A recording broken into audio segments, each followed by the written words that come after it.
Baba Diarra, je Gintan réseau et directeur général. En même temps, Gintan Bamako directeur. Bon, sax, ani radio ba boulobi. On m'a considéré qu'il faut Gintan Mokododo.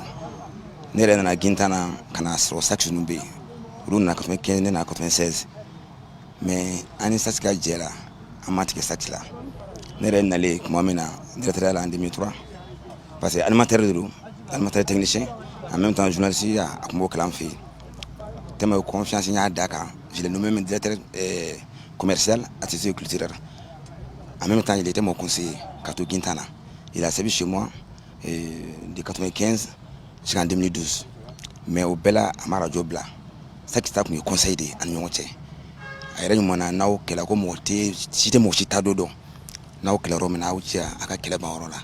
Avec mon enfant, Agnoté, Kelebana, ni kokera romina aba fuka banrola aba wina ko sika kuma ka nyugo ko fe ni mi ke mina ko tigi gere ka gere otikla kati kuma tigi fe ko kele banrola jengora matika la chukushila aka bara o kuma kame ka to gintana je constellation de rokundoro ani motisyon ma ka to ko de ala akuma radio la fuata akla abi radio la fuata ka ida radio dale mais o ma bali dungo do abina abi wule de kala ka banana nana mi fran wa be wule ka afa plan ba do prometala na to fle do de kana wache fuata se bima to ne fait ça qu'on a bébé waju do ni kan ambela jide waju mitsika femme fo ala ka hinala ala ka jigiro ni ala ka farata misuka ala ka meka saraka bo ala ngona chamai mson fo ye ta gelenga kuma ka soro ni ma tasibla ke ka sama marko jolen fle nunu de ya treke follow ye ni ya badin aka fembe be ken de bara faka do là-bas. Il dit qu'il y a un depuis 1991. Quand 1991, la fois qu'on a essayé Mali, qu'elle est fouille maquée, ni qu'elle est bas de c'est ma soeur qu'elle est mina. Il y a quelqu'un de façon désintéressée. Activité qu'elle a Mali qu'on a fait donc depuis Gintan, ani Omar Marikoun, au Bella Djele au cas équipe. Faut qu'on a essayé bien, Bekara Doutki, Bekara Moussotiki, Bekara Dembatiki.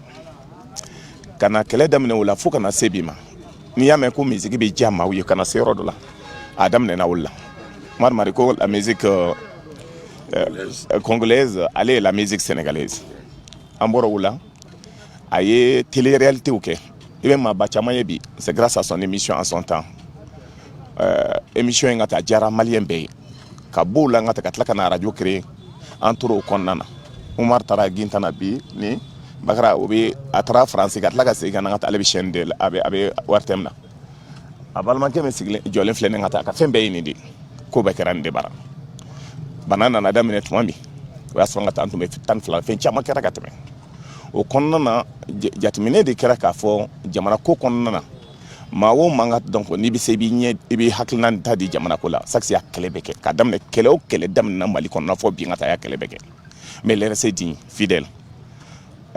Moi, si je dis que Terrible Mbolo Bingata, ça a fallu de 35 ans. Et nous avons vécu ensemble. Nous avons vécu ensemble. C'est-à-dire, famille Kodo, Bina Nanaka Lada, Ngata Traka Den Sabameto Amboulou, Noye Djadja Fatoma. Il est issu d'une grande famille, Sako. Depuis Kadamne, depuis Kai, Fokana Sebi. En 91, qu'elle est folle, qu'elle a entendu de nommer le gouverneur Bolinka Yorotoi.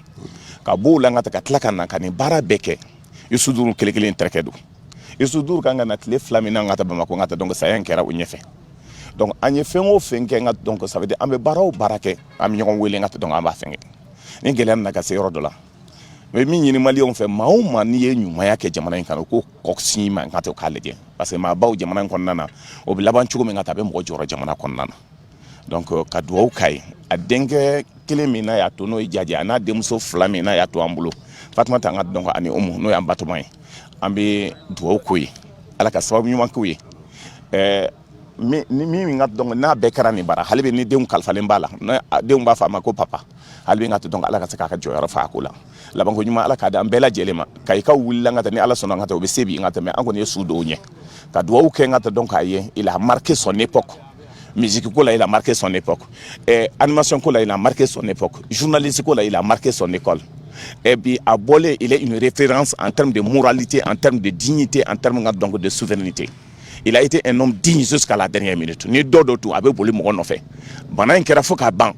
A tora ka dignité kono, a tora ka honneur kono. Ala ya mina ana ka tla ka ken ni domba do na ni juma ina. Pour ka seka na lada a terke do dalembia. No yengata donc tangara dalemba ya. Bi hakla ngata shuna obe baroka ngata donc ala yodeke ni ala min ke ngata kade ambe do okay ambela jele ala reka am talla do manyo anga segi alama ka do okay ngata ala ka jamana mbasigi ka do okay ala ka jamana mbasigi ka do okay ambela jele de ala ko baloshi dama mariko ne bokku manaka to tubulu mayamulu wajibi amadou bajara mana kuma ya nga directeur nun to ge kuma kaba bagara biya mane masa biya karim kumari biya abadiko biya mc biya beri biya draman jibo biya beri biya ani femme jera radio la a beri biya saksiko kuma tsega ban neni saksika baro laban gi mi am ma wuluga jod la radio ga damni o kunyanga kele ne bunyo fari boloda foge saksika radio damni ma gi langum bena fola ku laydo dia ka fani alama bashige abna baro damni parce que nangum fla femme torola ame ñong wuli ame ñong soulager aga bana ko kuma ne be cema galamala ame fen cema fo ñoy ay abta docteur min fi ne ra di saxi bla dana kama trop docteur fi au docteur de me qui occupe à traitement na bon ni ala aga baraketa c'est tanchi anye barake musoba do bulu odi ambe ka chance damanu ya ramata jay a doni kelin kama ginta ni do waradi radio sokunte do waradi kunu parce que ala ye génération min di aramata jama wati a génération soroka gele bon ni bekera ayeni beke boya kuno aya o gintan ko fe c'est vrai que ala ya ambe garsige bebi kayro la mais be akli be suba na suba mi am beke fe donc o jigi ya turani nyonje bon alamade ya turani nyonje am nyon yi am ta dugunu nga nyonga su am nyon kungo kalama saksi mo tsaka saksi ka kuma fuka ba yusundur naliko kuma foli nye daku nye kilendro ni fo molele ka boya danga ngobo yusu nana yusu benali mais akadni ay na kara minute tanduruye o ke micro de sax ma sax ke senga myo la inde ka bu gitefe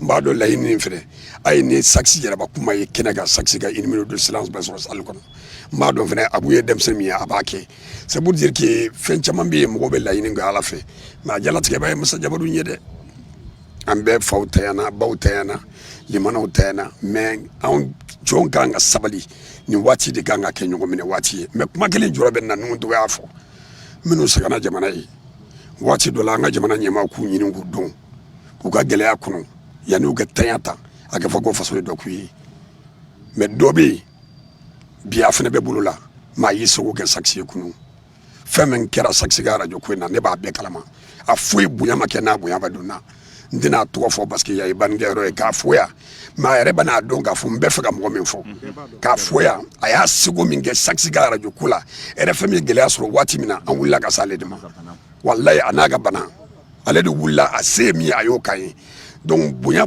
kuma ke bunya shigunta duwana an be kuma kalama parce que amenyo kuma nyoya donc ga do donge saksi ya ala ka jiguranya ala ga mega saraga boya taraga demunu tago ala ke barga dula e demsenundu bon yana ma la saxi fene ta gratenu saxi fene butia perdu ka très jeune donc avec comme jaje fene le son be jaje bulu ame mi fo jaje droit ki mo balmola ala ke du ta fanga du ma c'est tout nous tonton nous benge mi benyo mulu ala ku kambe ku falame e demsene atem ko chien de mo be gira ala na jona wati do la ki ika limania di tester ka naje ibsega da romina bon ni yere abla ala ga minengo ala ba ben ko ya amedo ke ala ka ben ko ya ne barage nyon to biya bagara ubiya minu ni saksi jera ame émission mi fonu e baramso ya ariel baga ku yen ni acteur fana biya no e mane masay donc an ye femme nga nyon fe an be biya an bebe nyon bulu ame nyon nga sugo no ame dugunu nga nyon bulu ame ko ci bangi nyon bulu ame do di ka ambade ngey anterge ala ka jikmero nya wati mina nyin galbe ka kala ala ke nyin galu ben ko ay.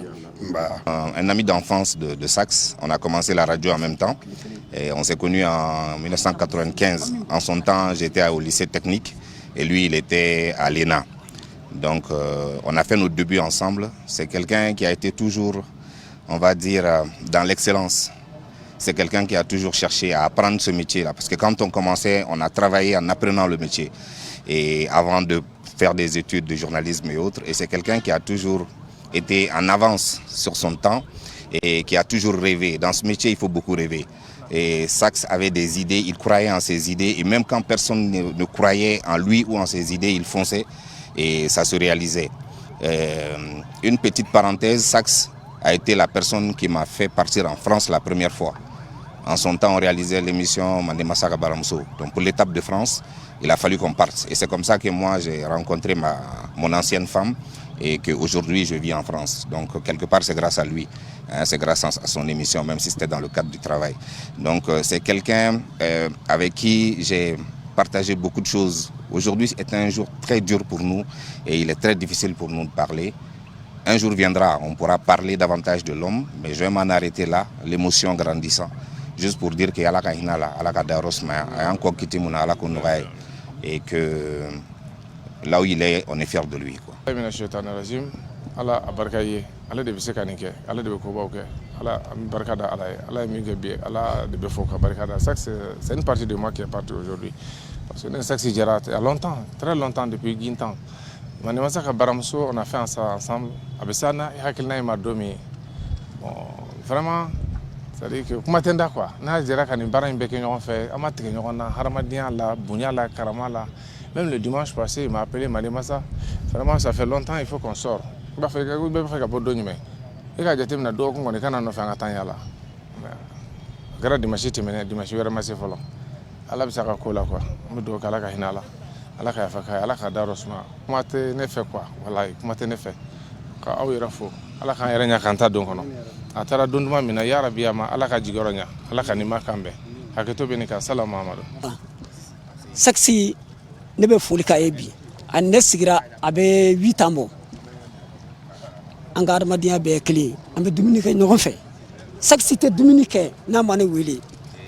Me bo barayoro la alhamdulillah abe wele abena do muso kan ayna armadiya di do saksi ka gele fo ma sene ka fami ma mba nyini ala fe fana saksi ala ka lahara son suma yayi an amunu jera jena ya rabbi ala ka lahara son suma yayi ala ko kaka ala ya kama ala ko ka krana ka belbele bunye kro sallallahu rasul o ne ka dakriya falay bangna bunye no barka ko son bangna ka fana u bora ka caya alhamdulillah sigi ɲɔgɔn bora kan kuna wolo a diyara ye a bɛnna ma ala k'an to ɲɔgɔn ye ala ka sigi sabati ala ka dugu yiriwa ala ka dugu kɔlɔsuma kira kanu kosɔn